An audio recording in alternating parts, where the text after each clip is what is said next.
Pois bem, secretário, eu queria insistir aqui no tema da redução de frota de carros, no caso de ônibus. Eu sei que o senhor não responde, evidentemente, por cada município, porque isso também é uma atribuição dos prefeitos, mas especialmente o metrô, a CPTM e as linhas da MTU.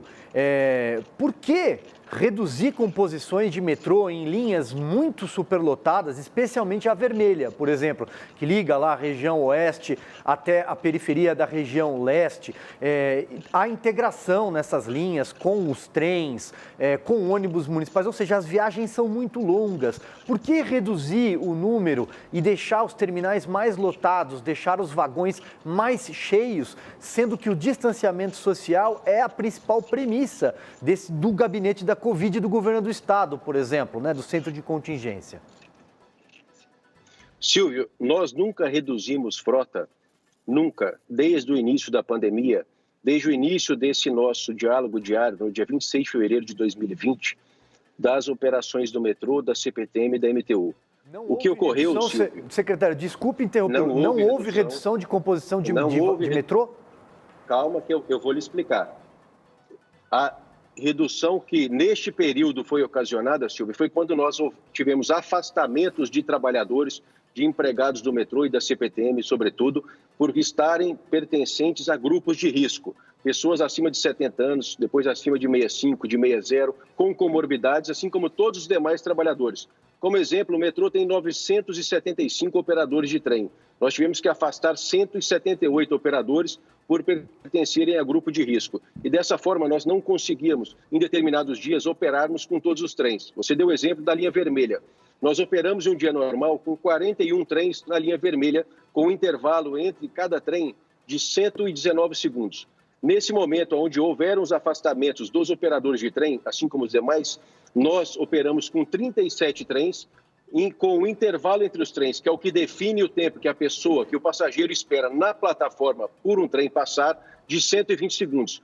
Por assim eu digo, mesmo reduzindo em 4 trens, por não haverem empregados suficientes para estarem trabalhando por pertencerem a grupos de risco, nós aumentamos o tempo de espera em 1 segundo na linha vermelha, nos horários de pico, assim como foi divulgado no relatório.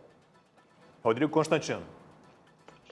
Boa tarde, secretário. Em primeiro lugar, a minha solidariedade a todo gestor que tem decisões muito difíceis a serem tomadas nesse momento e de muita incerteza científica, né?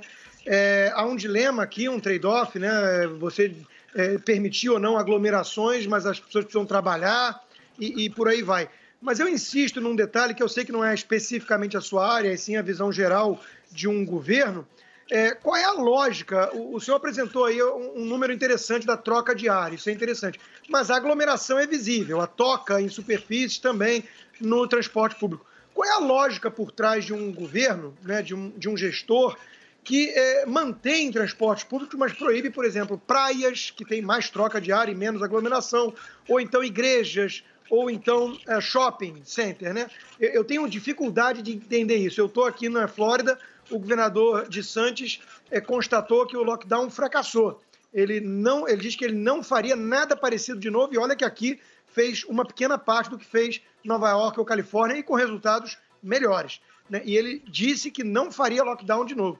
Qual é a lógica de fechar, de proibir praias, de proibir igrejas, se a gente está vendo a aglomeração nesses transportes?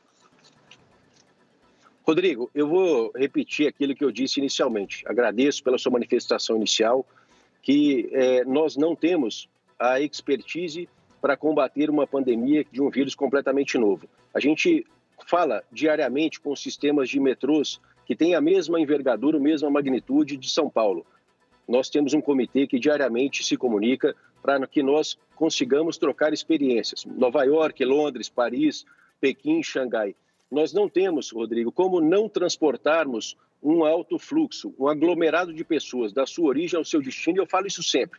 É inegável que metrô e CPTM, que os trilhos que são construídos para transportar grande volume de pessoas, imagine só, a zona leste de São Paulo, todos os dias transportam um país como o Uruguai para o centro da cidade para trabalhar. E, ao fim do dia, voltam esses mesmos cidadãos, que é do mesmo tamanho de um Uruguai, para a Zona Leste para voltarem às suas casas. Portanto, nós não temos como evitar que esse aglomerado seja transportado a menos que, como já disse várias vezes, nós possamos parar o sistema de alto fluxo para que nós evitemos, assim, então, que esse aglomerado de pessoas sejam transportados.